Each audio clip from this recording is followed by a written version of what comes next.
अखिलेश यादव ने कहा, लोकतंत्र में अगर इस समय मौन रही आवाम, निश्चित है हम एक दिन भोगेंगे परिणाम। नेता प्रतिपक्ष राहुल गांधी ने कहा, सत्य के लिए संघर्ष मोदी सरकार की सरकार को खत्म कर देगा। वोट चोरी के आरोपों से लोकतंत्र बचाना हमारा लक्ष्य है। महेश कुमार गौड़ ने कहा, बीजेपी गांधी नेहरू विरासत मिटाने की कोशिश कर रही है, जनता यह इतिहास फर्जी नहीं होने देगी। आप नेता संजय सिंह ने कहा, वोट बचाओ संविधान बचाओ यात्रा से हम लोकतंत्र की रक्षा का संदेश दे रहे हैं और लोगों को जागरूक कर रहे हैं। सपा सुप्रीमो अखिलेश यादव ने कहा, अरावली को बचाना कोई विकल्प नहीं बल्कि ये तो संकल्प होना चाहिए। मत भूलिए, अरावली बचेगी तभी एनसीआर बचेगा। दुष्कर्म के आरोपी को भागते देख महिला पुलिस अधिकारी ने गोली मार दी। आरोपी गंभीर रूप से घायल है, पुलिस जांच कर रही है। उत्तर प्रदेश के मेरठ से हत्या, चोरी और विवादित घटनाओं सहित कई क्राइम अपडेट जारी, स्थानीय पुलिस सक्रिय है।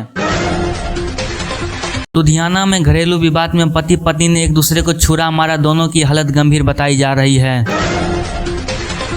बिहार के वैशाली में जमीन के लिए बुजुर्ग की हंसुआ तलवार से काटकर हत्या, इलाके में दहशत।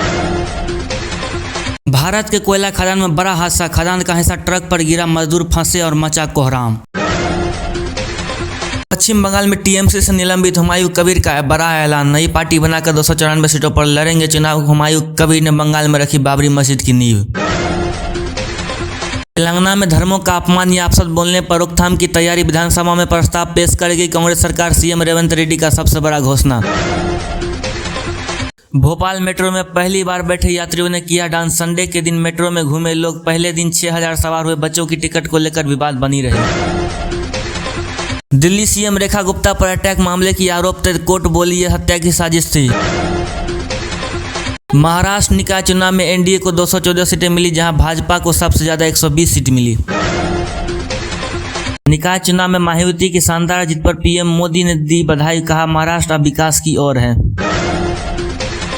करनी सेना लड़ेगी चुनाव, दिल्ली घेरने का किया ऐलान। एमपी के हरदा में 21 सूत्री मांगों को लेकर प्रदर्शन, लाठीचार्ज के दोषियों पर कार्रवाई की मांग।